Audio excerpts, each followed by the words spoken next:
नमस्कार दोस्तों। चलिए आज बीटीसी सेकेंड सेमेस्टर का क्लास 5 है मैथ का, और इसमें हम पढ़ने वाले हैं। इससे पहले 4 क्लासें हो चुकी हैं जिसका लिंक आपको डिस्क्रिप्शन में दिया हो गया। हम आज पढ़ने वाले हैं पूर्ण संख्या, संख्या रेखा पर योग कैसे करते हैं, संख्या रेखा पर घटाना कैसे होता है और संख्या रेखा पर गुणा कैसे होता है। यानी ये जो चैप्टर है लेसन नंबर 4 है और क्लास क्या है 5। पूर्ण संख्याओं पर संक्रियाओं यानी जोड़ घटाना गुणा और भाग के प्रगुण के बारे में पढ़ेंगे। यानी कि कैसे हम संख्या रेखा पर जोड़ करेंगे, कैसे संख्या रेखा पे घटाना किया जाएगा, कैसे गुणा होगा और कैसे भाग। इन बातों को यानी इन चैप्टर में इन मुख्य पॉइंटों के बारे में डिटेल से पढ़ने वाले हैं। उससे पहले एक रिक्वेस्ट है कि यदि आप मेरे चैनल पे पहली बार हैं तो प्लीज लाइक, शेयर और सब्सक्राइब करना मत भूलिएगा। चलिए स्टार्ट करते हैं। पूर्ण संख्या बताया गया है और हमने ये बताया है कि पूर्ण संख्या उसे कहते हैं यानी किसी यानी जीरो के साथ यानी प्राकृतिक संख्या को शामिल कर दिया जाए। प्राकृतिक संख्या 1 से स्टार्ट होती है, 1 2 3 4, यानी जीरो के साथ प्राकृतिक संख्या को शामिल कर दिया जाए कि दो जो संख्या बनेगी वही क्या होगी, पूर्ण संख्या। यानी पूर्ण संख्या हो जाएगा 0 1 2 3 4 5 ऐसे कर। अब इसी पूर्ण संख्या को संख्या रेखा पर प्रदर्शित करना है तो कैसे प्रदर्शित करेंगे हम। तो देखिए एक संख्या रेखा के लिए एक लाइन खींचते हैं ऐसे और ऐसे तीर बना देंगे दोनों साइड। तीर बनाना आवश्यक है। यदि आप एग्जाम में प्रश्न लगाते हैं और तीर नहीं बनाते हैं तो वहां भी एग्जामिनर आपका काट सकता है। यानी आप बस ऐसे बना देंगे तो ये गलत हो जाएगा। क्यों? क्योंकि यह रेखा नहीं है, ये क्या है, रेखा खंड है। जबकि प्रश्न कह रहा है रेखा पर दिखाने के लिए, तो ये क्या है, रेखा खंड। और रेखा के लिए दोनों साइड तीर बनाएंगे यानी रेखा अनंत पर तक जाती है। रेखा क्या होती है, अनंत तक जाती है। तो ऐसे बनाएंगे दोनों साइड। अब इसी को दिखाना है, आप कहीं से भी दिखा सकते हैं, 0 1 2 3 4 5 6 7 ऐसे 16। अब इसी संख्या रेखा पर ये है, इसी को क्या बोलेंगे, संख्या रेखा। क्या बोलेंगे, संख्या रेखा। अब इसी संख्या रेखा पर हम देखेंगे कि संख्या रेखा पर जोड़ कैसे किया जाता है, संख्या रेखा पर घटाना कैसे किया जाता है, संख्या रेखा पर गुणा कैसे किया जाता है और संख्या रेखा पर भाग कैसे किया जाता है। उससे पहले हमने उसमें देखा था पूर्ववर्ती संख्या यानी मैं कहूं कि 5 की पूर्ववर्ती संख्या क्या होगी। 5 की पूर्व यानी पहले। तो इधर देखिए संख्या रेखा पर इधर के अंक को पहले बोलते हैं और इधर वाले अंक को बाद में बोलते हैं। यानी और कोई भी अंक है, यदि ये 1 है तो 1 के दाएं अगर पूछेगा कि 1 के दाएं क्या होगा तो 1 के दाएं 2 होगा, और 1 के बाएं क्या होगा तो 1 के बाएं 0 होगा। तो इतना भी आपको ख्याल करना है। यानी कहा जाए कि 5 की पूर्ववर्ती संख्या क्या है तो 4, यानी 5 में से 1 घटा देंगे। अगर आपसे कहे कि 7 की पूर्ववर्ती संख्या क्या है तो क्या है। अब देखते हैं परवर्ती संख्या। देखिए पूर्ववर्ती और परवर्ती दोनों में थोड़ा सा कंफ्यूजन है। पूर्ववर्ती है और पूर्ववर्ती और एक है परवर्ती। परवर्ती यानी बाद में। जैसे कहा जाए कि 6 की परिवर्ती संख्या तो 6 से 1 आगे 7। आपसे कहा जाए कि 9 की परिवर्ती संख्या तो 9 से 1 आगे 10। इसकी बात थोड़ा सा जानते हैं, क्रमागत संख्या क्या होती है। क्रमागत संख्या यानी क्रम से आने वाली संख्या, या ये कह सकते हैं किसी संख्या में एक जोड़ देंगे, एक जोड़ते हुए जाए तो वही क्या होगी, क्रमागत संख्या। जैसे मैं लिखता हूं थोड़ा सा इसमें, आप देखते हैं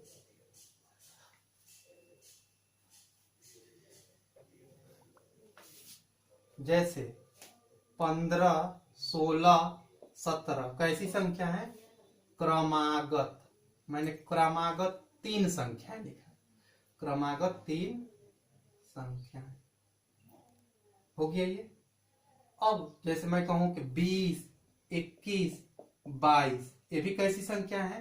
3 क्रमागत संख्याएं, 3 क्रमागत संख्याएं। अब एक चीज यहीं पे जान लीजिए, 3 क्रमागत संख्याओं में पहली और तीसरी संख्या का मध्य वाली संख्या हमेशा बीच वाली संख्या होती है। जैसे इन दोनों को जोड़ दिया जाए, यानी 15 और 17 को जोड़ेंगे तो जोड़ दीजिए और 2 से भाग करिए, तो 2 से भाग करेंगे तो 7, 5, 12 और 2 और 1, 3, 32 में 2 से भाग करेंगे तो कितना हो जाएगा? 16। यहाँ पे देखिए 21 आ जाएगा, यानी 20 प्लस 22 बटा में 2 यानी 42 बटा में 2 यानी 21। तो यहाँ से एक चीज निकलता है कि 3 क्रमागत संख्याओं में हमेशा बीच वाली संख्या मध्य संख्या होती है या माध्य होती है। दोनों क्रमागत संख्याओं का माध्य होती है बीच वाली संख्या। अब चलते हैं आगे, संख्या रेखा पर हम लोग देखते हैं कि संख्या रेखा पर पूर्ण संख्याओं को कैसे जोड़ करेंगे, कैसे घटाना करेंगे, कैसे गुणा करेंगे और कैसे भाग करेंगे। एक एक के बारे में जानने की कोशिश करते हैं। चलिए, संख्या रेखा पर योग। संख्या रेखा पर योग, पहला हमने पूर्ण संख्या के बारे में जान ली, संख्या रेखा के बारे में जान लिए। अब देखेंगे संख्या रेखा पर योग कैसे निकालेंगे। अब देखिए, संख्या रेखा पर योग निकालना है। आप पहले संख्या रेखा ऐसे खींच लेंगे, बना लेंगे, ऐसे तीर बना लेंगे दोनों साइड, और इधर भी तीर बना लेंगे और नंबर लिख लेंगे इस पे 0, 1, 2, 3, 4, 5, 6, 7, 8 ऐसे एकदम बराबर दूरी पे नाप कर बनाएंगे आप, या अंदाज से बना सकते हैं। जैसे कहा जाए कि 2 में 3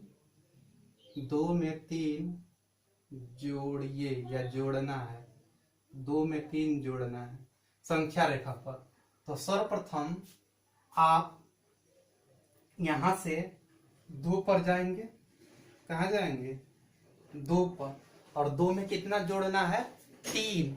तो वहां से 3 स्थान आगे जाएंगे, यानी इस 2 वाली संख्या से कितने स्थान आगे जाएंगे? 3 स्थान। तो 1 स्थान गए, 2 स्थान गए और 3 स्थान गए। तो 3 स्थान पे क्या मिला? 3 स्थान पे 5, यानी 2 और 3 का योग क्या होगा? 5। 2 और 3 का योग क्या होगा?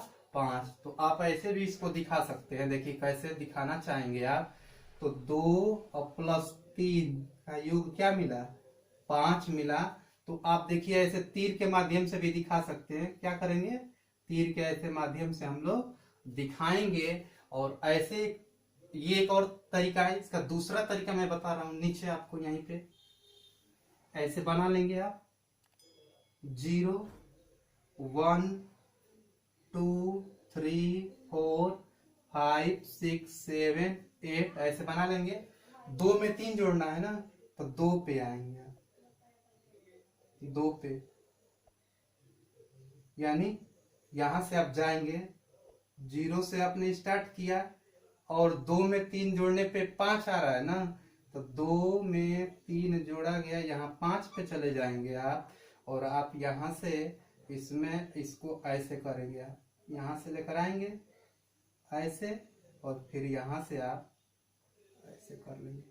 तो ऐसे भी दिखा सकते हैं कि 2 में 3 जोड़ा गया, 1, 2, 3, तो कितना प्राप्त हुआ है? 5 प्राप्त हुआ है। 2 तरीके से आप कर सकते हैं, लेकिन ये वाला आसान तरीका है, इसमें बनाने की कोई आवश्यकता नहीं है। चलिए देखते हैं, यानी 2 में 3 जोड़ा गया। फिर से एक बार समझिए कि 2 में 3 जोड़ा गया, तो मैं बोल रहा हूं हमेशा बाएं से 2 पे पहुंचेंगे। पहले 2 में कितना जोड़ना है? 3, तो 3 स्थान वहां से आगे जाएंगे। कितने स्थान आगे? 3 स्थान, 1 2 3, तो क्या मिला? 5। अगर आपसे कहता कि 2 में 6 जोड़िए, 6 जोड़िए या जोड़ना है, 6 जोड़ना है। 2 में कितना जोड़ना है? 6। तो 2 में 6 जोड़ना है तो 2 ये है, यानी यहां से आप यहाँ पे 2 से स्टार्ट करेंगे और 6 पे जाना है तो 1 2 3 4 5 और 6 बार आगे जाएंगे, 6 जोड़ना है तो क्या मिलेगा? 8। यानी 2 में आप जब 6 जोड़ेंगे तो कितना प्राप्त होगा? 8 प्राप्त होगा। यानी संख्या रेखा पर आप इसको ऐसे क्या करेंगे? दर्शाएंगे। चलिए अब देखते हैं घटाना। ये हो गया आपका जोड़। अब चलते हैं घटाने पर कि घटाना कैसे किया जाता है। वैसे ज्यादा आपका एग्जाम में प्रश्न आपका डायरेक्ट देगा, लगाने के लिए बनाने वाला कम ही देता है। संख्या रेखा पर घटाना, संख्या रेखा पर घटाना। देखिए संख्या रेखा पर घटाना आप कैसे करेंगे? पहले आप संख्या रेखा बना लेंगे ऐसे।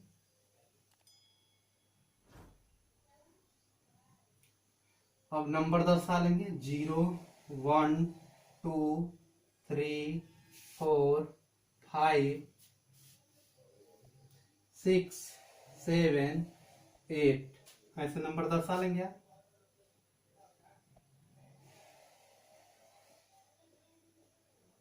ऐसे आप दर्शा लेंगे। संख्या रेखा पर तीर बनाना अति आवश्यक है दोनों साइड में, ऐसे आप तीर भी बना देंगे। अब मान लीजिए कह रहा हो कि 5 में से 3 घटाइए। प्रश्न दिया है, मान लीजिए कह रहा है 5 में से 3 घटाइए या घटाना है। 5 में से 3 घटाना है या घटाना है, ये प्रश्न मान लीजिए। आप सर्वप्रथम देखिए कहाँ प्रश्न, वहां 2 से था कि 2 में 3 जोड़िए, तो हमने 2 से कहाँ पे पहुंचे? 3 आगे। अब 5 दिया है, पहले नंबर क्या दिया है? 5, तो आप पहले 5 पे पहुंच जाएंगे। 3 घटाना है, 3 घटाना है यानी 3 स्थान पीछे जाएंगे। अगर जोड़ने के लिए कहेगा तो आगे जाएंगे, देखिए प्लस कहेगा तो आगे और माइनस कहेगा तो पीछे, माइनस कहेगा तो पीछे। ये नोट। अब कितना 3 घटाना है तो यहाँ से 3 स्थान पीछे। चलिए चलते हैं। 1 स्थान, 2 स्थान, 3 स्थान हो गया, तो क्या मिला? 2। यानी 5 में से 3 घटाने पे 2 मिल रहा है। यानी 5 में से 3 घटाने पर कितना मिल रहा है? 2। तो यही 2 आपका क्या हो जाएगा? आंसर हो जाएगा। और यही संख्या रेखा पर इसका क्या हो जाएगा? प्रदर्शित करने के लिए ये नियम हो जाएगा। यानी इसी को ऐसे आप संख्या रेखा पर क्या करेंगे? प्रदर्शित करेंगे। यानी घटाने वाला होगा तो इधर से तीर को ऐसे बनाते हुए आएंगे और जोड़ने के लिए कहेगा तो ऐसे आगे बढ़ेंगे। ठीक है, चलिए ये हो गया संख्या रेखा का घटाना। अब चलते हैं थोड़ा सा आगे हम लोग इसमें। संख्या रेखा का अगला जो है उसमें संख्या रेखा का गुणा। अगला क्या है? संख्या रेखा का गुणा। तो देखते हैं आगे हम संख्या रेखा का गुणा।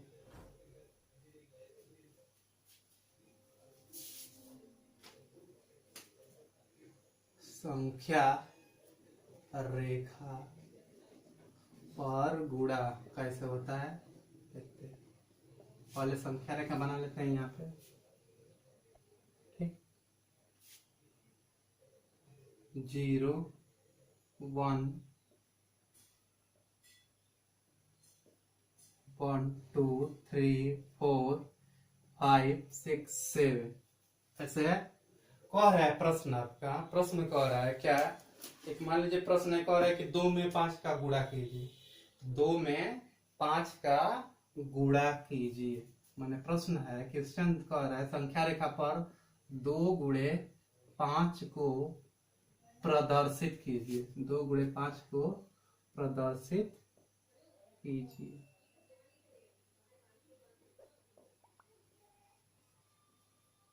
ये कह रहे हैं, मान लीजिए संख्या रेखा पर 2 गुणे 5 को प्रदर्शित कीजिए। अब देखिए जो गुणा होता है, गुणा जो होता है एक्चुअल में जोड़ ही होता है। गुणा क्या होता है? एक्चुअल में जोड़ ही होता है। 2 गुणे 5 कहने का मतलब 2 को कितनी बार जोड़ा गया है? 5 बार। अगर मैं कहूं कि 2 गुणे 7, तो 2 को कितनी बार जोड़ा गया है? 7 बार। देखिए अगर आप 2 को 5 बार जोड़ेंगे, समझाने के लिए 2 प्लस 2 प्लस 2 प्लस 2 प्लस 2, तो क्या मिलेगा? 2 2 4 2 6 2 8 2 10। यानी जो गुणा है एक्चुअल में ये किससे आया है? जोड़ से आया है। किससे आया है? जोड़ से आया है। देखिए 2 को 7, 2 गुणे 7 कहने का मतलब 2 को कितनी बार जोड़ा गया है? 7 बार जोड़ा गया है। कितनी बार जोड़ा गया है? 7 बार जोड़ा गया है। तो 2 को जब आप 7 बार जोड़ेंगे तो कितना होगा? 14। यानी 2 का 7 में गुणा करेंगे तो 14। यानी 2 को 7 में गुणा करना है, 2 का 7 में गुणा करना है तो क्या प्राप्त होगा? तो अब इसको दिखाने के लिए 2 का 5 में करना है।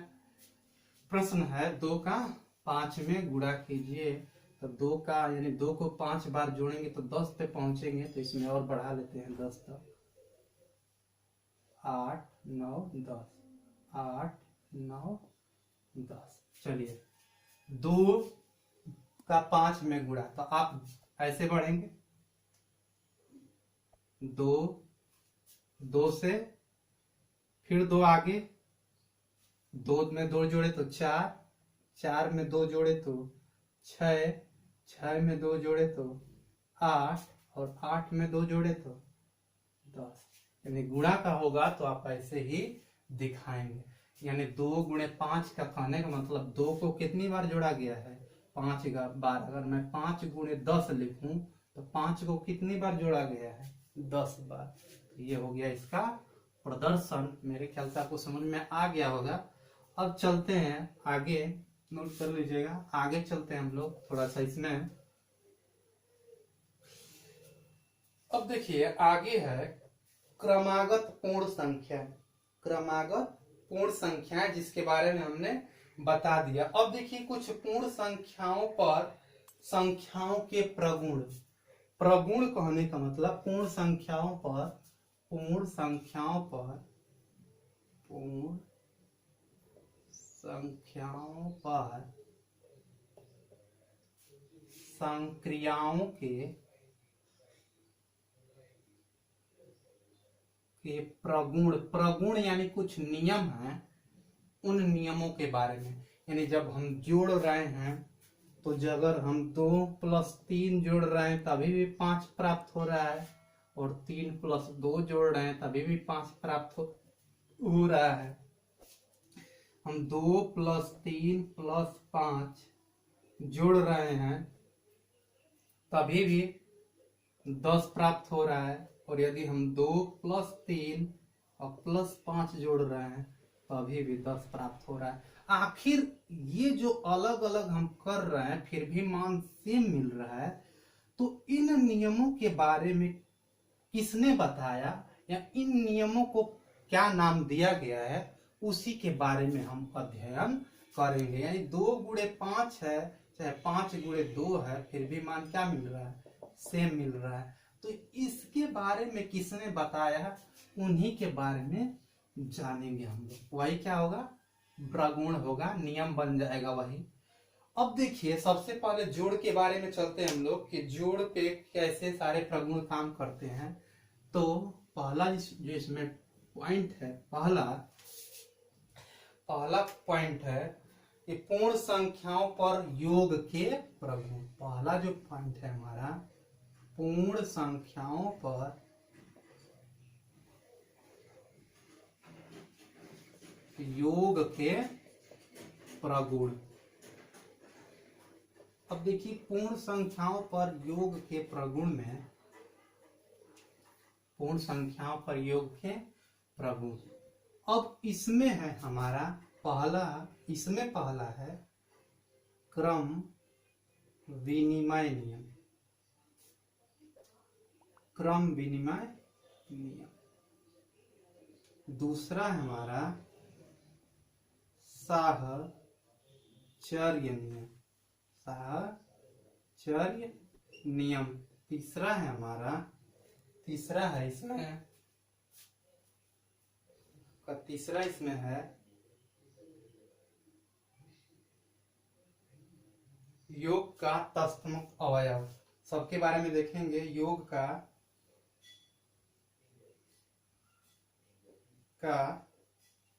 तत्समक अवयव और है इसमें हमारा योग का संवरक नियम, संवरक नियम या प्रगुण। अब यही चीजें जब चलेंगे घटाना पे तो वहां भी पढ़नी है, इन्हीं चीजों के बारे में जब चलेंगे गुणा पे तो वहां भी पढ़ना है, इन्हीं चीजों के बारे में, इन्हीं नियमों के बारे में जब चलेंगे भाग पे तो वहां भी पढ़ना है। तो क्रम विनिमय नियम क्या कहता है? क्रम विनिमय नियम यह कहता है कि यदि आप 2 में 3 जोड़ रहे हैं तो 5 प्राप्त हो रहा है, और 3 में 5 2 जोड़ रहे हैं तभी भी 5 प्राप्त हो रहा है। यानी क्रम विनिमय, यानी क्रम को बदलने पर मान सेम रहता है। यही क्या है? क्रम विनिमय नियम। यानी संख्याओं के स्थान को बदल देने पर जो योग होगा वो योग क्या रहेगा? वही रहेगा। यानी योग के मान में कोई परिवर्तन नहीं होगा। तो ये आपका कौन सा नियम है? क्रम विनिमय। नाम से स्पष्ट है, क्रम विनिमय यानी अदला बदली। आगे है साहचर्य नियम। देखिए साहचर्य नियम ये कहता है कि जैसे साहचर्य नियम ये कहता है कि जैसे 2 + 3 + 5 बराबर 2 + 3 + साहचर्य नियम यह कहता है कि यदि 3 संख्याएं हैं और 2 संख्याओं को एक ब्रैकेट में और पहली संख्या को अलग जोड़ा जाता है, फिर उसमें से एक संख्या और शेष बची हुई संख्या को बदल कर जोड़ते हैं, फिर भी मान क्या प्राप्त होता है? सेम प्राप्त होता है। जैसे 2 + 3 + 5 था, हमने यहाँ 2 + 3 को एक साथ ले लिया, 5 को एक साथ, मान सेम मिलेगा। 5 3 8 2 10, और यहाँ से भी मिलेगा 2 3 5 और +5 10। यानी यहाँ भी आपका 10 मिला और यहाँ भी आपका 10 मिला। यहाँ भी आपका क्या मिला? 10। तो ये जो नियम है, इस नियम को क्या कहते हैं? साहचर्य नियम। इस नियम को क्या कहते हैं? साहचर्य नियम कहा जाता है। अब देखिए योग का जो तत्सम अवयव है, योग का तत्सम अवयव, देखिए इसको समझने की कोशिश करते हैं। क्रम विनिमय और ये हो गया, चलिए देखते हैं योग का तत्सम अवयव। योग का तत्सम अवयव यह कहता है कि यदि किसी पूर्ण संख्या में शून्य जोड़ दिया जाए और उसके मान में कोई परिवर्तन नहीं है तो शून्य एक तत्सम अवयव है। यदि किसी पूर्ण संख्या में शून्य जोड़ दिया जाए और मान न बदले तो वही जो शून्य है क्या है? तत्सम अवयव। यानी 7 + 0 = 7, तो शून्य क्या है? तत्सम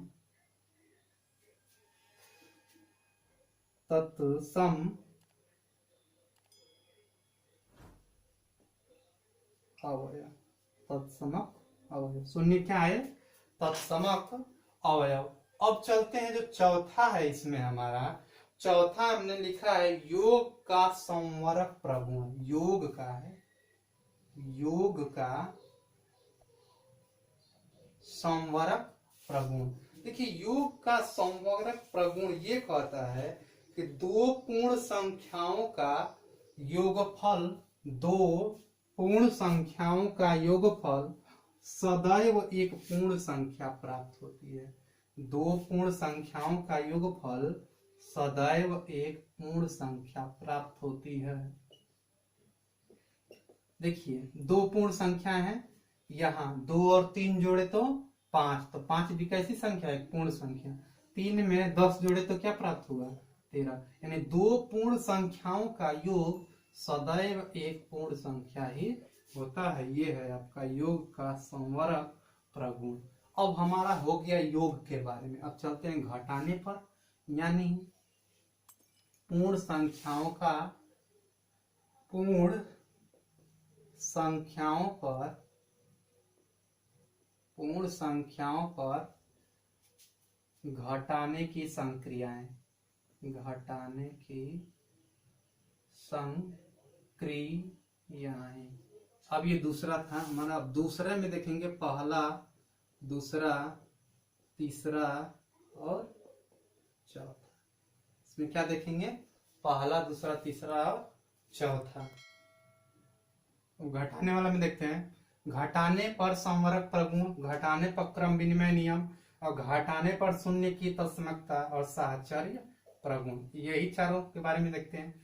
अब देखिए, संवरक प्रगुण का मतलब हमने जोड़ वाले में पढ़ा कि दो पूर्ण संख्याओं का योग हमेशा पूर्ण संख्या ही होता है, तो वही संवरक प्रगुण कहलाता है।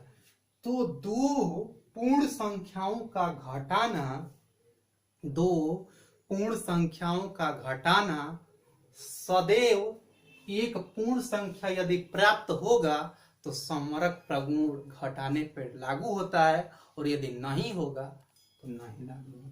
चलिए देखते हैं, अगर हम 5 में से 3 घटाएं तो पूर्ण संख्या 2 प्राप्त हुआ, लेकिन हम 3 में से 5 घटाएं तो -2 हुआ। ये -2 पूर्ण संख्या नहीं है, ये पूर्ण संख्या पूर्ण नहीं, पूर्ण संख्या नहीं है, और ये पूर्ण संख्या, यानी घटाने पर संवरक प्रगुण लागू नहीं होता है, क्योंकि यहाँ पे आ जा रहा है -2 और -2 एक पूर्ण संख्या नहीं है। अब चलते हैं क्रम विनिमय नियम पे, घटाना काम करता है कि नहीं। तो अब देखिए, हमने 5 - 3 तो क्या प्राप्त हुआ? 2। क्रम विनिमय नियम यानी क्रम बदलने पर मान न बदले तो वही क्या है? क्रम विनिमय। तो 5 में से 3 घटाएंगे तो 2, लेकिन 3 में से 5 घटाएंगे तो -2, यानी घटाने पर क्रम विनिमय नियम भी लागू नहीं होता है और न ही ये नियम, यानी घटाने पर न तो आपका संवरक प्रगुण लागू होता है, न ही क्रम विनिमय नियम। अब चलते हैं शून्य की तत्समकता पर। शून्य का तत्समकता अगर जोड़ वाला में हमने देखा, यानी किसी पूर्ण संख्या में शून्य जोड़ दिया जाए और उसके मान में कोई परिवर्तन नहीं है, वो शून्य में यदि किसी पूर्ण संख्या को जोड़ दिया जाए और उसके मान में कोई परिवर्तन ना हो तो वही क्या होती है? शून्य तत्समकता कहलाता है। लेकिन इस घटाने में अगर हम देखते हैं कि 7 में से 0 घटाएंगे तो 7 प्राप्त हो जाएगा, लेकिन 0 में से 7 घटाएंगे तो -7 मिलेगा, यानी यहाँ पे शून्य तत्समकता क्या है?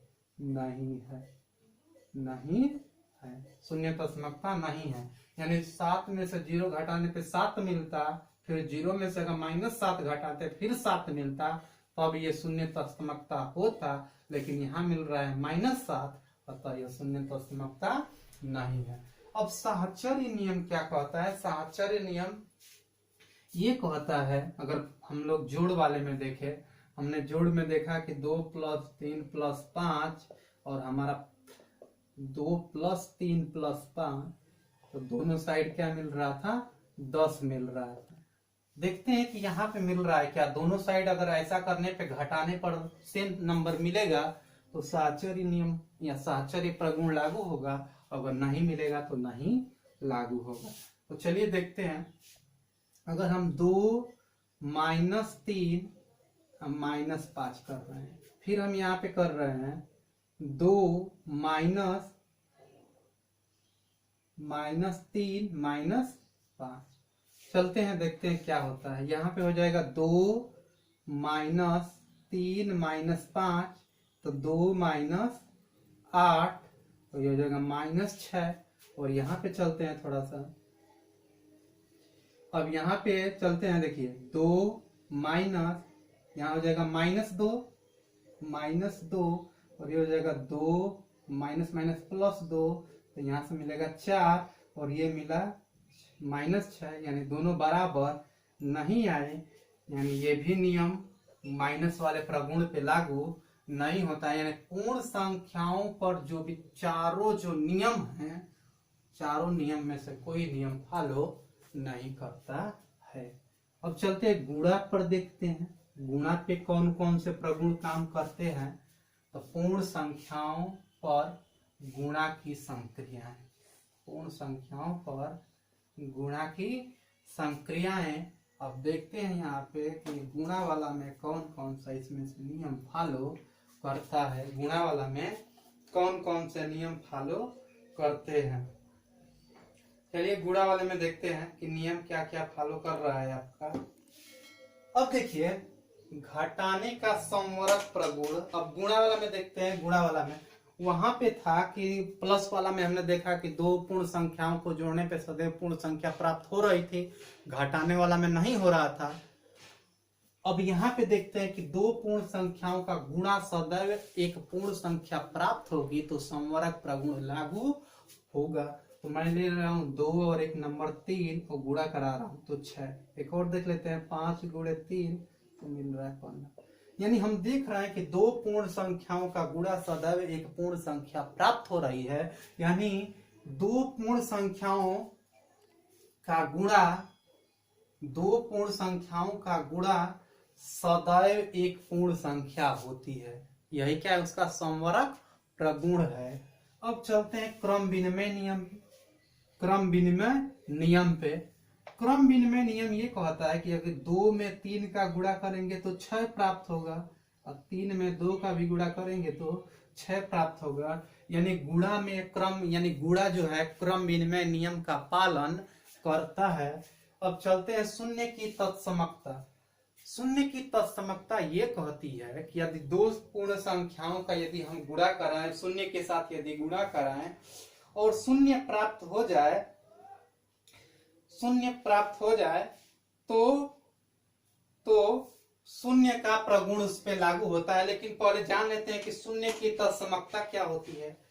शून्य की तत्समकता क्या होती है?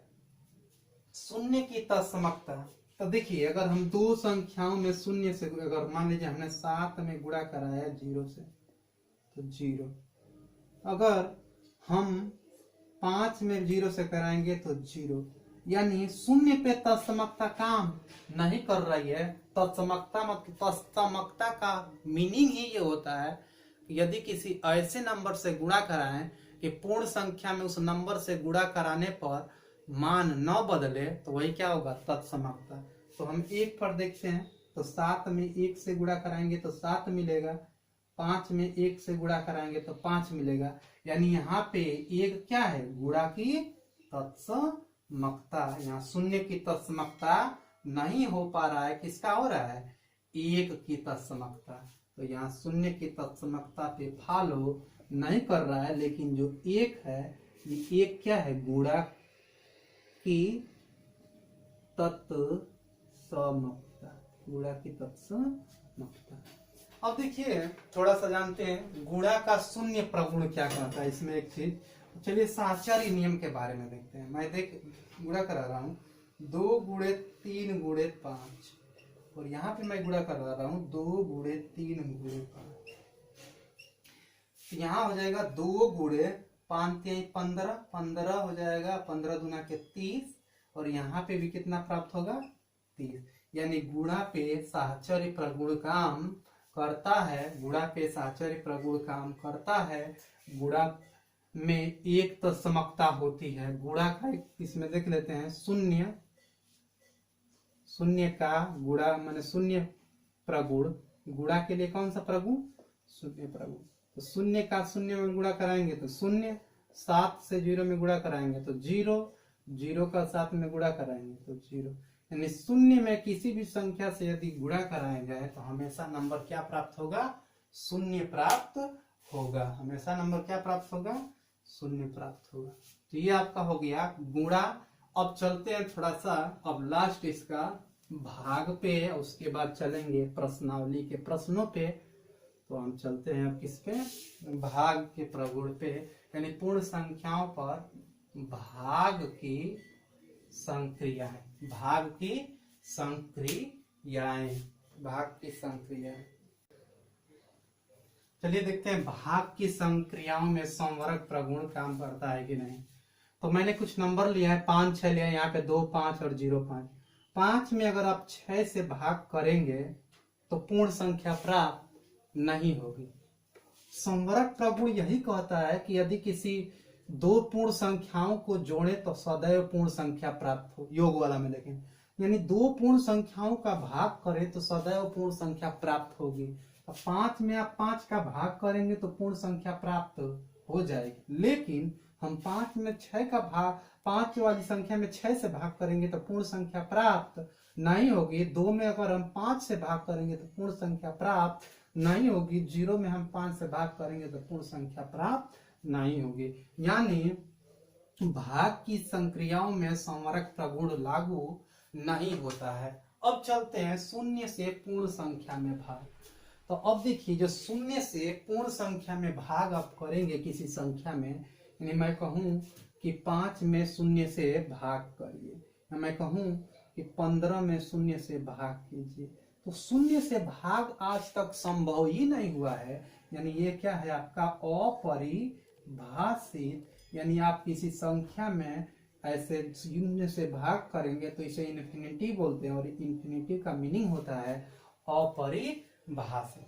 अब चलते हैं, यानी शून्य में पूर्ण संख्या से भाग करने पर हमेशा अपरिभाषित प्राप्त होगा, यानी भाग देना संभव ही नहीं है, ये भी कह सकते हैं। पूर्ण संख्याओं में 1 से भाग। अब देखिए, पूर्ण संख्या में यदि आप 1 से भाग करेंगे, पूर्ण संख्या में यदि आप 1 से भाग करेंगे तो सदैव वही संख्या प्राप्त होगी। पूर्ण संख्या में यदि आप 1 से भाग करेंगे तो सदैव वही संख्या प्राप्त होगी। यानी किसी संख्या में यदि 1 से भाग किया जाए तो हमेशा वही संख्या प्राप्त होती है। अब शून्य में किसी शून्यंतर पूर्ण संख्या से भाग। अब इसके बारे में थोड़ा सा देखते हैं। शून्य में किसी शून्यंतर पूर्ण संख्या से भाग। शून्यंतर पूर्ण संख्या से भाग कहने का मतलब, शून्य में यदि आप किसी भी संख्या से भाग करें, शून्य में यदि आप किसी भी संख्या से भाग करें तो हमेशा शून्योत्तर ही मिलेगा, यानी हमेशा शून्य ही प्राप्त होगा। यानी शून्य में आप किसी भी संख्या से भाग करेंगे तो हमेशा क्या प्राप्त होगा? शून्य। यानी शून्य में किसी शून्यंतर पूर्ण संख्या से भाग करने पर सदैव क्या प्राप्त होता है? शून्य प्राप्त होता है। और एक और देख लेते हैं, यदि किसी नंबर दिया है उसके सेम नंबर से भाग करेंगे तो हमेशा 1 प्राप्त होगा। यदि आप 20 है, 20 में 20 से भाग करेंगे तो सदैव 1 प्राप्त होगा। तो हमने पूर्ण संख्याओं पर संख्याओं के जोड़, घटाना, गुणा, भाग को संख्या रेखा पर और इसके प्रगुणों के बारे में पूरा चर्चा कर लिए हैं। अब देखते हैं अभ्यास प्रश्न। बहुत ही आसान है, इतना पढ़ने की आपको आवश्यकता भी नहीं है। अभ्यास प्रश्न में देखते हैं कि प्रश्न कैसे पूछे गए हैं और उन प्रश्नों को सॉल्व करने की कोशिश करते हैं। चलिए देखते हैं। प्रश्न है कि पहला प्रश्न आपकी स्क्रीन पे दिखाई दे रहा होगा। प्रश्न ये है,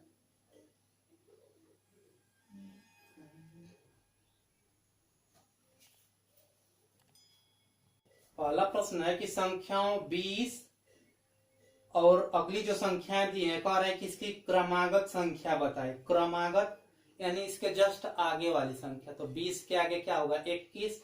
जो आगे संख्या दी है उसका हो जाएगा 10002। 5000 का हो जाएगा 5001। 5000 का क्या हो जाएगा? 5001। और दिया है क्या? 600 दिया है, 700 दिया है, तो 700 का क्या हो जाएगा? 701। क्रमागत यानी जस्ट उसके आगे, और भी लिख सकते हैं 2-3 संख्याएं क्रम से आने वाली। फिर आगे देखिए दिया है कि निम्नलिखित में रिक्त स्थानों की पूर्ति कीजिए। कह रहे कि 0+5। तो 0+5 ये तो आप 1-2 में पढ़ते होंगे, तभी भी जानते होंगे कि 0 अगर जोड़ेंगे तो वही संख्या प्राप्त होगी। फिर 0 में 0 जोड़ेंगे तो 0 ही प्राप्त होगा। आगे दिया है कि 750 + 850 आप ये कर लेंगे, यानी दूसरे के जो भी दिए हैं आप उसको कर सकते हैं आसानी से। हम चलते हैं तीसरा नंबर प्रश्न पे। तीसरा क्या कह रहा है? कह रहा है कि A - B - C। तीसरे वाले प्रश्न पे चलते हैं और तीसरा प्रश्न कह रहा है कि A - B - C बराबर A - B - C, जहां A, B, C पूर्ण संख्याएं हैं, सदैव सत्य होता है। जहाँ ए बी सी पूर्ण संख्याएं हैं सदैव सत्य होता है। क्या ये सदैव सत्य होता है, ये आपसे पूछा गया है। तो ये देखिए, ये हमेशा सदैव सत्य होगा, इसकी पहचान करते। देखिए ए माइनस से गुणा कीजिए, माइनस बी, ये माइनस इसको क्या बना देगा, प्लस सी। चलिए इधर चलते हैं, ए इधर आपका माइनस है, माइनस से गुणा कराएंगे तो यहाँ हो जाएगा माइनस ए, ये हो जाएगा प्लस बी, और ये हो जाएगा प्लस आपका, ये हो जाएगा आपका यहाँ पे माइनस सी। यानी इसका इसमें हमने गुणा कराया, तो गुणा कराया तो यहाँ पे क्या प्राप्त हो गया, यहाँ पे ये हो गया माइनस, ये हो गया प्लस, और ये हो गया माइनस। तो हम देख रहे हैं कि यहाँ पे प्राप्त हो रहा है, अगर हम माइनस कॉमन ले लें, सपोज दैट इधर से दोनों साइड से माइनस कॉमन लीजिए, तो यहाँ माइनस, तो ये माइनस ए प्लस बी माइनस सी। यहाँ से अगर माइनस कॉमन लें तो minus common A minus B plus सी। तो ये फॉलो नहीं कर रहा है, फॉलो नहीं कर रहा है, सदैव फॉलो नहीं करेगा, हमेशा ऐसा संभव नहीं होगा। जब माइनस वाला में हमने देखा था कि माइनस वाला जो है साहचर्य नियम का पालन नहीं करता है, इसलिए ये फॉलो नहीं करेगा। अगला जो है कह रहा है कि ए भागे बी प्लस बी बराबर ए संभव है। तो चलिए देख लेते हैं कि संभव है कि नहीं। तो ए भागा बी या प्लस बी, तो ए मिलेगा, कभी नहीं मिलेगा। एक एग्जाम्पल पे लेते हैं, मान लीजिए ए का मान 5 है और बी का मान लीजिए कि 2 है, तो 2 प्लस 2। तो यहाँ से आप करेंगे भाग, तो 5 बटा में 2 प्लस 2, यहाँ से भाग करेंगे तो 2.5 प्लस 2 यानी 4.5 प्राप्त हो गया। आपने तो ये ना है, 2 ना ए है, तो यहाँ पे 2 आना चाहिए था, इसको आ गया 4.5, अतः यह फॉलो नहीं करेगा, यानी ऐसा संभव नहीं है, ऐसा संभव नहीं है।